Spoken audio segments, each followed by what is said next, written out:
हम नहीं तो डूब मरो। शर्म करो, शर्म करो, शर्म करो, शर्म करो, ईडी शर्म करो, ईडी शर्म करो, शर्म नहीं तो डूब मरो, शर्म नहीं तो डूब मरो। जिंदाबाद जिंदाबाद जिंदाबाद जिंदाबाद, एसडीपीआई जिंदाबाद, एसडीपीए जिंदाबाद। रिहान करो, बंद करो, बंद करो, नफरत की सियासत बंद करो, नफरत की सियासत बंद करो, बंद करो, बंद करो, बंद करो, बंद करो, ये धमकाने की सियासत बंद करो, ये हमारी सियासत बंद करो। वक्त के बिल के खिलाफ बोलेंगे, वक्त के बिल के खिलाफ बोलेंगे, गिरफ्तारी के बाद भी बोलेंगे, गिरफ्तारी के बाद भी बोलेंगे। फैजी साहब को रिलीज करो, फैजी साहब को रिलीज करो, प्रेसिडेंट साहब को रिलीज करो, प्रेसिडेंट साहब को रिलीज करो, ईडी से धमकाना बंद करो, ईडी से धमकाना बंद करो, बंद करो, बंद करो, बंद करो, बंद करो, ईडी से धमकाना बंद करो, ईडी से धमकाना बंद करो। फैजी साहब पर जुल्म कर आवाज दो, रिहा करो, रिहा करो, सदर साहब को रिहा करो, रिहा करो, रिहा करो, वैसी सबको रिहा करो। देखिए, ईडी को 1 जुलाई 2005 को बनाया गया था इसलिए ताकि जो मनी लॉन्ड्रिंग को हैंडल करने के लिए उसे बनाया गया था। लेकिन आज यही ईडी जब बीजेपी की कठपुतली बनती हुई हमें नजर आ रही है। आज यही ईडी अपने पावर को कहीं ना कहीं गलत इस्तेमाल करते हुए नजर आ रही है। आज यही ईडी हमें हुकूमत के नक्शे कदम पर चलती हुई नजर आ रही है। ईडी एक आजाद इदारा है, ईडी एक इंडिपेंडेंट एजेंसी है जो एक आजादी के साथ काम करने की उसे यहाँ पर एक ये दिया गया है, उसे एक छूट दी गई है। लेकिन आज वही ईडी आज किसी बीजेपी सरकार के बोलने पर नाचती हुई हमें नजर आ रही है। आज हम इस बात की मजम्मत करते हैं। और देखिए, ईडी एक कमजोर बनकर काम कर रही है और ईडी की कहीं ना कहीं इज्जत खुद अपनी इज्जत कम करती हुई हमें नजर आ रही है।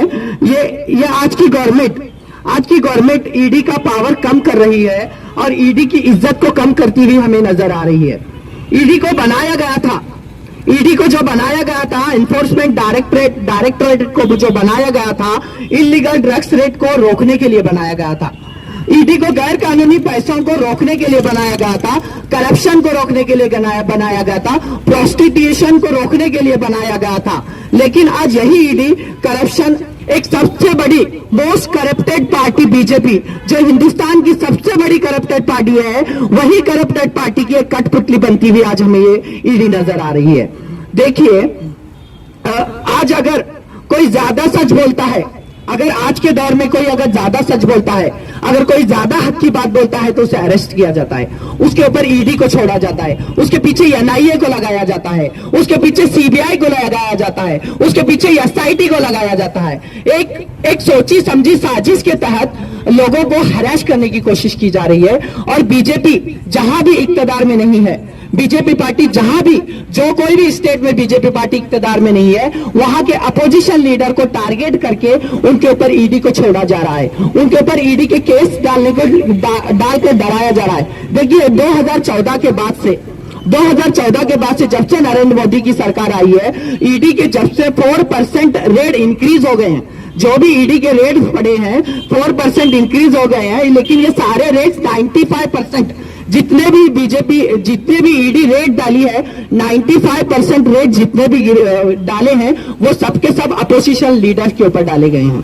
सवाल पैदा होता है, आज एक सवाल पैदा होता है कि ईडी बीजेपी के लीडर्स पर रेड क्यों नहीं करती। आज एक सवाल पैदा होता है हमारे जहनों में, हालांकि बीजेपी हाउसिंग लोन स्कैम में बीजेपी के लीडर्स का हाथ है और एडमिशन स्कैम में बड़े बड़े बीजेपी के लीडर्स का हाथ है, उज्ज्वला योजना स्कीम में बीजेपी के बड़े बड़े लीडर्स का हाथ है, फेक करेंसी प्रिंट कराने में बीजेपी के बड़े बड़े लीडर्स का हाथ है, मेडिकल कॉलेजेस के फीस में बीजेपी के बड़े बड़े लीडर्स का हाथ है। इतने बड़े हाथ रहने के बावजूद भी, इतने बड़े स्कैम्स होने के बावजूद भी आज बीजेपी के ऊपर कोई भी ईडी एक्शन नहीं ले रही है। 2004 से 2014 के बीच में 112 रेड्स किए गए और फिर 2014 से लेकर 2023 के बीच में 3010 ईडी के रेड किए गए हैं, लेकिन ये रेड सारे के सारे अपोजिशन लीडर पर किए गए हैं। मोदी की वो एक बात मुझे याद आ रही है, मैं थोड़े पॉइंट्स बोलकर मेरी बात को खत्म करता हूं। मोदी की मुझे वो एक बात याद आ रही है, मोदी ने कहा था कि 2014 से पहले ईडी यूजलेस थी, ईडी बेकार थी। 2014 के बाद ईडी काम में आई। उन्होंने कहा कि ईडी 2014 के बाद काम में है। बिल्कुल आपने सच कहा था मिस्टर नरेंद्र मोदी जी। हालांकि सही बात है कि ईडी 2014 के बाद ही अमल में आई, ताकि आपके बोले हुए रास्ते पर चले, ताकि वो आपके नक्शे कदम पर चले, ताकि आप जिसकी तरफ इशारा करते हैं उसके घरों पर रेड की जाए, और ताकि आपके इशारे से एसडीपीआई के लीडर्स के घरों पर रेड की जाए, रियाज फिरंगी पेट के घर पर रेड की जाए, एमके फैजी साहब के घर पर रेड की जाए, एसडीपीआई के नामों लीडर्स के घरों पर रेड की जाए, अपोजिशन के मजबूत लीडर्स के घरों पर रेड की जाए। ये हेमंत बिस्वा जो आसाम का चीफ मिनिस्टर, उसके घर पर भी आज तक रेड नहीं की गई। हालांकि इतना बड़ा स्कैम करने के बावजूद भी रेड की नहीं गई। ये गिरफ्तारी, ये जितनी भी गिरफ्तारियां हो रही है, ये जो एमके फैजी साहब की गिरफ्तारी हुई है, ये एक हमारा जो एक एहतजाज चला है, जो वकफ को लेकर एसडीपीआई ने एक लड़ाई जो छेड़ी है, जो जद्दोजहद एसडीपीआई ने जो छेड़ी है, उस आवाज को ये रोकना चाहते हैं, उस आवाज को ये कम करना चाहते हैं। लेकिन मिस्टर नरेंद्र मोदी, अमित शाह, इस बात को सुन लो, एसडीपीआई के कैडर्स तुम्हारे डराने से डरने वाले नहीं हैं। एसडीपीआई के कैडर किसी जेलों में जाने से नहीं डरते, किसी की ईडी से नहीं डरते, किसी के एनआईए से नहीं डरते। एसडीपीआई के कैडर्स में तुम जितनी बार जेल में डालोगे उतनी हमारी हिम्मतें बढ़ेगी, तुम जितनी बार हमें अदालतों में खींचोगे उतनी हमारी हिम्मत मजबूत होते जाएगी। ये आपकी साजिश है कि एसडीपीआई के कैडर्स को रोका जाए, एसडीपीआई के कैडर्स को धमका कर उनकी पार्टी से दूर किया जाए, लेकिन ऐसा हो नहीं सकता। बस इन्हीं बात एक बुज़दिलाना तरीके से जो है एक खास कम्युनिटी और एक खास पार्टी पर जो है टारगेट किया जा रही है। कल हमारे नेशनल प्रेसिडेंट एमके फैजी साहब को एयरपोर्ट से अरेस्ट किया गया। ये अरेस्टिंग जिस बुनियाद पर की गई है वो बेबुनियादी है, वो बेफजूल की बुनियादें बताया जा रहा है। इससे साफ जाहिर होता है कि हमारी अरेस्टिंग पर हमारे ऊपर दबाव पैदा करने की कोशिशें की जा रही है, लेकिन ये हाईली इम्पॉसिबल है। याद रखिए, ये हाईली इम्पॉसिबल है। जितना तुम दबाने की कोशिश करेंगे हम इंशाअल्लाह उतना ज्यादा उभरेंगे। और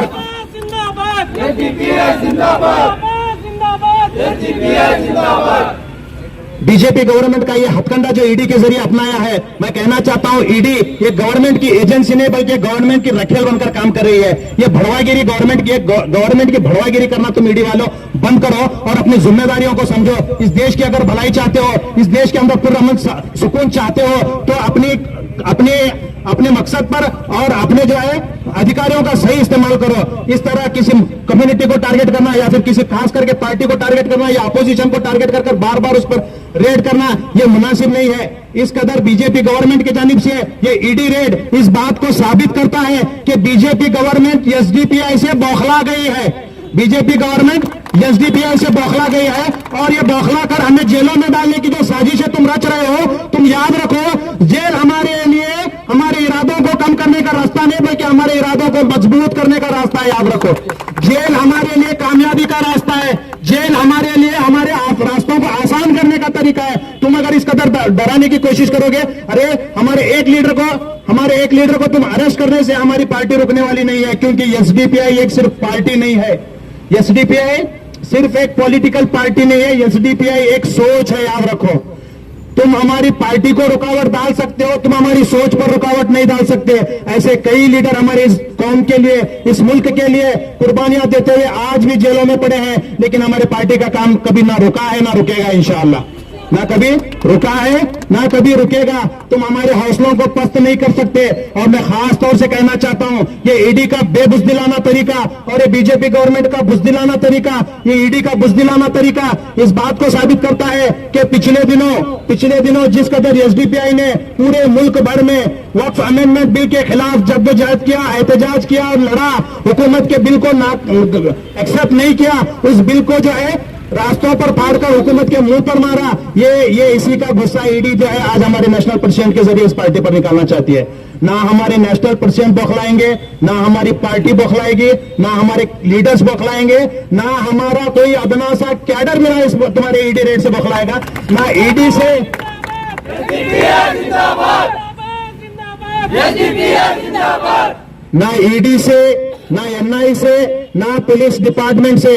तुम अगर गवर्नमेंट की किसी भी ऐसी एजेंसियों को लेकर हमें डराने की कोशिश करोगे तो हम डरने वाले नहीं हैं, क्योंकि हमें मालूम है हमारी मंजिल जेल है।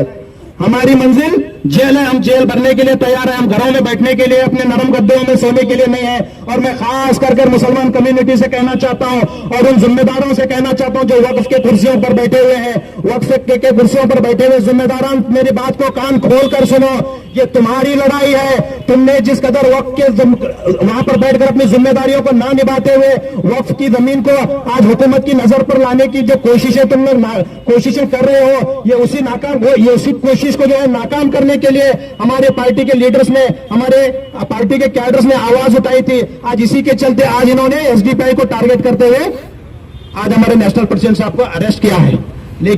लेकिन हम इस लड़ाई को छोड़ेंगे नहीं। ये वक्फ अमेंडमेंट बिल के खिलाफ हम लड़ते हैं और लड़ते रहेंगे। इंशाअल्लाह हमारी आखिरी सांस तक लड़ेंगे, लेकिन इस बिल को कभी पास होने के लिए नहीं देंगे। हाँ, ये बात और है कि तुम जिस कदर खामोशी इख्तियार करे हो और जिस कदर तुम गैर कानूनी तरीके इस मामला में इन्वॉल्व कर रहे हो, हम किसी भी तरीके को खौफ खाने वाले लोग नहीं हैं। हम किसी भी तरीके को खौफ खाने वाले लोग नहीं, हम तुम्हें मुंह तोड़ जवाब देंगे। हम इंशाअल्लाह इस प्रोटेस्ट को, अगर हमारे सदर साहब को, अगर हमारे नेशनल प्रेसिडेंट एमके फैजी साहब को अगर रिलीज नहीं किया गया तो मुल्क भर में बड़े पैमाने पर प्रोटेस्ट किया जाएगा और मुल्क भर में आंदोलन किया जाएगा। हमारे लिए हमारे पार्टी का एक एक कैडर तक अहमियत रखता है। वो तो हमारे दिलों में बसने वाली हमारी जान कहलाते हैं। वो जो एमके फैजी साहब हैं, उनके लिए हम अपनी जान भी फिदा करने के लिए तैयार। और नए न्यूज़ों के लिए देखते रहिए अपना चैनल TV22 न्यूज़। लाइक करें, शेयर करें, सब्सक्राइब करें और बेल आइकन बटन दबाना ना भूलें।